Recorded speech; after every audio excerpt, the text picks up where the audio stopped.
Job must have done something really, really bad for God to punish him like this. They even start making up possible sins that Job must have committed. Job protests to all of this. In fact, he gets so fed up with the friends that he eventually just gives up on them. He takes up his case directly with God.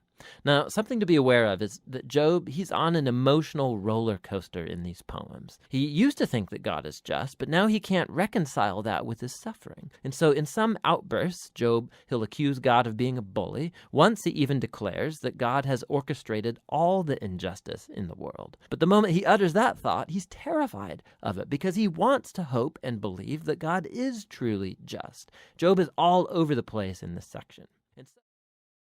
Job 24. Why are not times of judgment kept by the Almighty?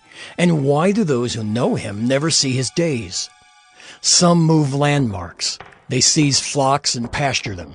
They drive away the donkey of the fatherless. They take the widow's ox for a pledge. They thrust the poor off the road. The poor of the earth all hide themselves. Behold, like wild donkeys in the desert, the poor go out to their toil, seeking game. The wasteland yields food for their children. They gather their fodder in the field, and they glean the vineyard of the wicked man. They lie all night naked, without clothing, and have no covering in the cold. They are wet with the rain of the mountains, and cling to the rock for lack of shelter. There are those who snatch the fatherless child from the breast, and they take a pledge against the poor. They go about naked without clothing. Hungry, they carry the sheaves. Among the olive rows of the wicked they make oil. They tread the wine presses, but suffer thirst. From out of the city the dying groan, and the soul of the wounded cries for help. Yet God charges no one with wrong. There are those who rebel against the light, who are not acquainted with its ways, and do not stay in its paths. The murderer rises before it is light, that he may kill the poor and needy, and in the night he is like a thief. The eye of the adulterer also waits for the twilight, saying, No eye will see me, and he veils his face. In the dark they dig through houses. By day they shut themselves up. They do not know the light. For deep darkness is morning to all of them, for they are friends with the terrors of deep darkness. You say, Swift are they on the face of the waters, their portion is cursed in the land. No treader turns toward their vineyards. Drought and heat snatch away the snow waters. So does Sheol those who have sinned. The womb forgets them, the worm finds them sweet. They are no longer remembered, so wickedness is broken like a tree. They wrong the barren, childless woman and do no good to the widow. Yet God prolongs the life of the mighty by his power. They rise up when they despair of life. He gives them security, and they are supported, and his eyes are upon their ways. They are exalted a little while, and then are gone. They are brought low and gathered up like all others. They are cut off like the heads of grain. If it is not so, who will prove me a liar and show that there is nothing in what I say? Job 25. Then Bildad the Shuhite answered and said, Dominion and fear are with God. He makes peace in his high heaven. Is there any number to his armies? Upon whom does his light not arise? How then can man be in the right before God? How can he who was born of woman be pure? Behold, even the moon is not bright, and the stars are not pure in his eyes. How much less man who is a maggot, and the son of man who is a worm? Job 26. Then Job answered and said, How you have helped him who has no power! How you have saved the arm that has no strength! How you have counseled him who has no wisdom, and plentifully declared sound knowledge! With whose help have you uttered words, and with whose breath has come out from you? The dead tremble under the waters and their inhabitants. Sheol is naked before God, and Abaddon has no covering. He stretches out the north over the void and hangs the earth on nothing. He binds up the waters in his thick clouds, and the cloud is not split open under them. He covers the face of the full moon and spreads over it his cloud. He has inscribed a circle on the face of the waters at the boundary between light and darkness. The pillars of heaven tremble and are astounded at his rebuke. By his power he stilled the sea. By his understanding he shattered Rahab.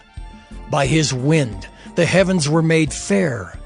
His hand pierced the fleeing serpent. Behold, these are but the outskirts of his ways, and how small a whisper do we hear of him. But the thunder of his power, who can understand? Job 27. And Job again took up his discourse, and said, As God lives, who has taken away my right, and the Almighty who has made my soul bitter? As long as my breath is in me, and the Spirit of God is in my nostrils, my lips will not speak falsehood, and my tongue will not utter deceit. Far be it from me to say that you are right. Till I die, I will not put away my integrity from me. I hold fast my righteousness, and will not let it go. My heart does not reproach me for any of my days. Let my enemy be as the wicked, and let him who rises up against me be as the unrighteous. For what is the hope of the godless when God cuts him off, when God takes away his life? Will God hear his cry when distress comes upon him? Will he take delight in the Almighty? Will he call upon God at all times? I will teach you concerning the hand of God. What is with the Almighty I will not conceal. Behold, all of you have seen it yourselves. Why then have you become altogether vain? This is the portion of a wicked man with God, and the heritage that oppressors receive from the Almighty. If his children are multiplied, it is for the sword, and his descendants have not enough bread. Those who survive him the pestilence buries, and his widows do not weep. Though he heap up silver like dust, and pile up clothing like clay, he may pile it up, but the righteous will wear it, and the innocent will divide the silver. He builds his house like a moth's, like a booth that a watchman makes. He goes to bed rich, but will do so no more. He opens his eyes, and his wealth is gone. Terrors overtake him like a flood. In the night, a whirlwind carries him off. The east wind lifts him up, and he is gone. It sweeps him out of his place. It hurls at him without pity.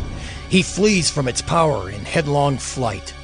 It claps its hands at him and hisses at him from its place. Job 28.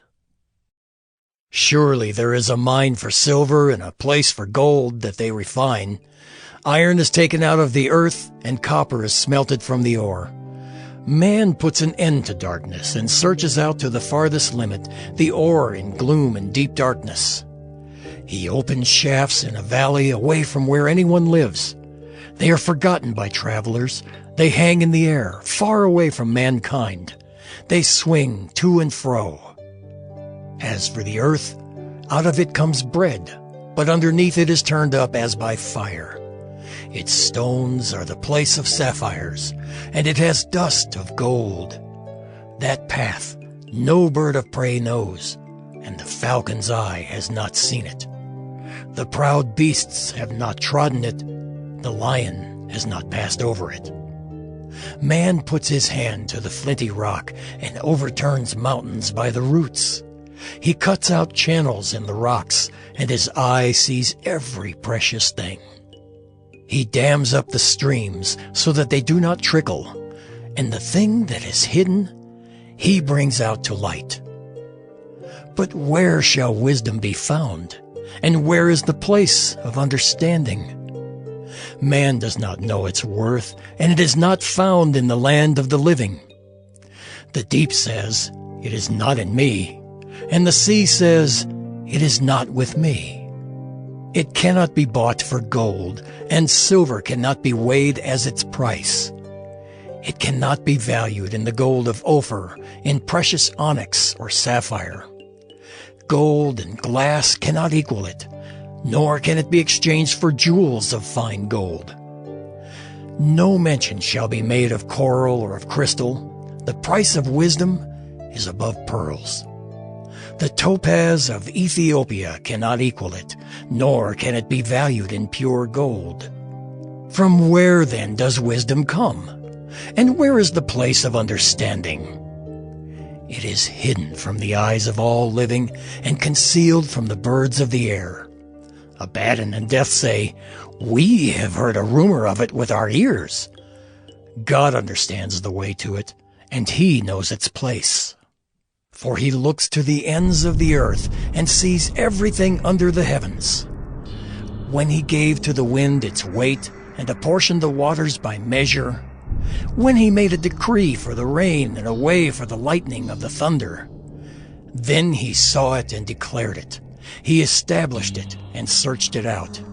And He said to man, "Behold, the fear of the Lord, that is wisdom, and to turn away from evil is understanding."